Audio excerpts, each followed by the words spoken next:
L&T infotech और Mindtree India के IT sector की दो मेजर कंपनीज थे जिनका मर्जर हो चुका है और इन दोनों कंपनीज के कंबाइंड ऑपरेशन स्टार्ट हो चुके हैं 14 नवंबर 2022 से। और इस मर्जर के दौरान माइंडट्री के शेयर होल्डर्स को माइंडट्री के 100 शेयर्स के बदले में एल&टी इन्फोटेक के 73 शेयर्स मिले हैं। अगर आप लोगों ने माइंडट्री के शेयर्स में इन्वेस्टमेंट किया होगा तो आपको इस चीज के बारे में पता है। करंटली इस कंपनी के शेयर्स की प्राइस चल रही है 4550 रुपीज के आसपास और इस कंपनी का करंट मार्केट कैप हो चुका है 1.34 लाख करोड़ का। और अगर आईटी सेक्टर की बात की जाए तो आईटी सेक्टर में सबसे ज्यादा मार्केट कैप वाली कंपनी बन चुकी है। लेकिन अगर आप 15 से 20 दिन में इस कंपनी के शेयर्स की प्राइस को ऑब्जर्व करेंगे तो यहाँ पर इस कंपनी के शेयर्स की प्राइस मर्जर के बाद लगातार गिरते ही जा रही है। और जैसे कि आप स्क्रीन पर देख सकते हैं कि इस कंपनी ने एक ही दिन में 2.75% के नेगेटिव रिटर्न दिए हैं। एक हफ्ते में 4.55% तक इस कंपनी के शेयर्स गिर चुके हैं और वहीं पर एक महीने में 3.52% से इस कंपनी के शेयर्स की वैल्यू गिरी है। तो एल&टी इन्फोटेक माइंडट्री के शेयर्स में लगातार गिरती हुई वैल्यूज को देखकर इनके इन्वेस्टर्स को बहुत ज्यादा शॉक लगा है और यहाँ पर बहुत सारे लोग तो ये सोच रहे हैं कि आखिर करना क्या है इन शेयर्स का।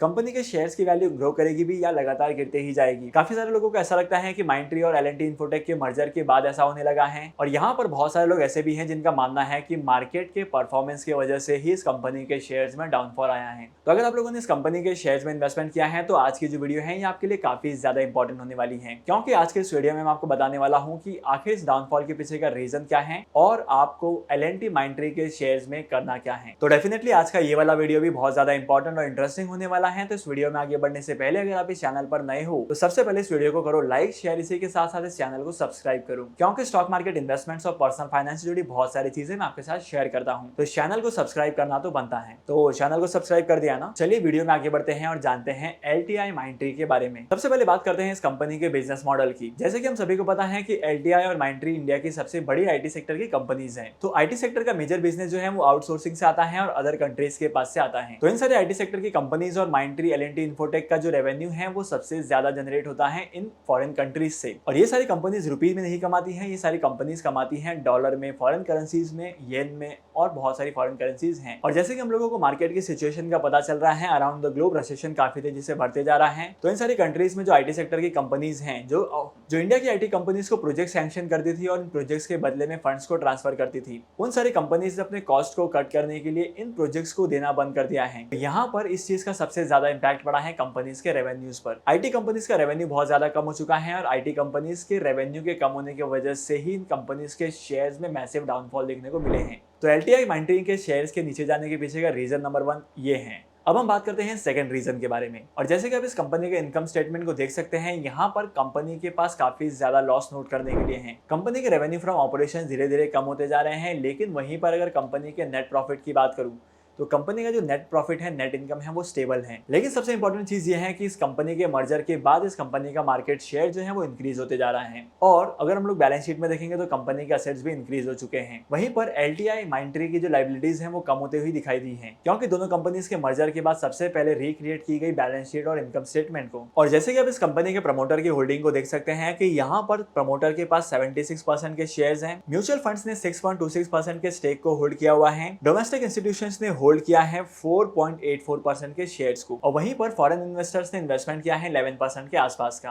और रिटेल इन्वेस्टर्स की बात की जाए तो रिटेल इन्वेस्टर्स ने सिर्फ 2.17% का इन्वेस्टमेंट किया है। मतलब यहाँ पर सबसे बड़ी इन्वेस्टमेंट्स हैं प्रमोटर्स की और उसके बाद सेकंड नंबर पर आता है म्यूचुअल फंड, फिर आता है फॉरेन इंस्टीट्यूशंस और डोमेस्टिक इंस्टीट्यूशन। तो अगर आप इस कंपनी के शेयर्स में इन्वेस्टमेंट करते हैं तो यहाँ पर फ्लक्चुएशंस तो बहुत ही ज्यादा हो सकते हैं, क्योंकि अगर डोमेस्टिक इंस्टीट्यूशंस या फॉरेन इंस्टीट्यूशंस ने अगर इन्वेस्टमेंट करना स्टार्ट किया तो इस कंपनी के शेयर्स की वैल्यू बढ़ेगी। तो अगर आप इस कंपनी के शेयर्स में लॉन्ग टर्म के लिए इन्वेस्टमेंट करते हो तो यहाँ पर ये काफी सेफ ऑप्शन है। और इस कंपनी के शेयर होल्डिंग पैटर्न में सबसे खास बात यह है कि जो प्रमोटर्स हैं वो अपनी स्टेक होल्डिंग को लगातार बढ़ाते जा रहे हैं और सेकेंडली फॉरेन इंस्टीट्यूशन इन्वेस्टर्स भी अपने इन्वेस्टमेंट के स्टेक को इंक्रीज करते जा रहे हैं। जब भी किसी भी कंपनी के प्रमोटर और फॉरेन इंस्टीट्यूशन इन्वेस्टर्स जो होते हैं वो अपनी स्टेक को बढ़ाते हैं तो यहाँ पर आपको डेफिनेटली ये समझ में जरूर आना चाहिए कि ऐसा क्या है इस कंपनी के शेयर्स में जो ये लोग इन्वेस्टमेंट करना छोड़ नहीं रहे हैं, अपने इन्वेस्टमेंट के स्टेक को इंक्रीज कर रहे हैं। तो डेफिनेटली आपको इस कंपनी के शेयर्स में इन्वेस्टमेंट करना चाहिए। होप करता हूँ कि अभी तक की वीडियो में आपको ये तो पता चल गया है कि आखिर कंपनी के फंडामेंटल्स कितने ज्यादा स्ट्रॉन्ग हैं और अगर आप यहाँ पर इन्वेस्टमेंट करते हैं तो आपको कितने अच्छे रिटर्न्स कमाने को मिल सकते हैं। इसका छोटा मोटा आइडिया तो लग चुका होगा, लेकिन आपको L&T इन्फोटेक माइंडट्री के शेयर्स में भी इन्वेस्टमेंट करना है, नहीं करना है या बाद में करना है, और अगर आप इन्वेस्टमेंट करते भी हो तो कितने टाइम पीरियड के लिए करना है, इसके बारे में भी मैं आपको बता देता हूँ। सबसे पहली बात यह है कि IT सेक्टर की कंपनीज में हाल फिलहाल में बहुत ही ज्यादा डाउनफॉल देखने को मिल सकते हैं, क्योंकि इसके पीछे का रीजन मैंने आपको स्टार्टिंग में ही बताया है कि मार्केट में बहुत सारी कंपनीज अपने कॉस्ट को कट डाउन कर रही हैं। तो इन्हीं सारे कट डाउन की वजह से सबसे पहला इंपैक्ट पड़ता है इंडिया के IT सेक्टर पर। कंपनी के रेवेन्यूज नीचे गिरने लगते हैं और शेयर्स की प्राइस भी नीचे गिरने लगती है। तो अगर आप शॉर्ट टर्म में यहाँ पर इन्वेस्टमेंट करते हैं तो आपको लॉसेस होंगे, लेकिन वहीं पर अगर आप लॉन्ग टर्म के लिए इन्वेस्टमेंट करते हैं तो आपको अभी के लिए कम इन्वेस्टमेंट करना है, क्योंकि जैसे ही 2023 की शुरुआत होगी तो यहाँ पर बहुत सारे एक्सपर्ट का ये कहना है कि 2023 में IT कंपनीज के शेयर्स की वैल्यू भी कम होगी, और जैसे ही IT सेक्टर के शेयर्स की वैल्यू कम होने लगती है तो यहाँ पर आप और इन्वेस्टमेंट कर सकते हैं और अपने पोर्टफोलियो को बैलेंस कर सकते हैं।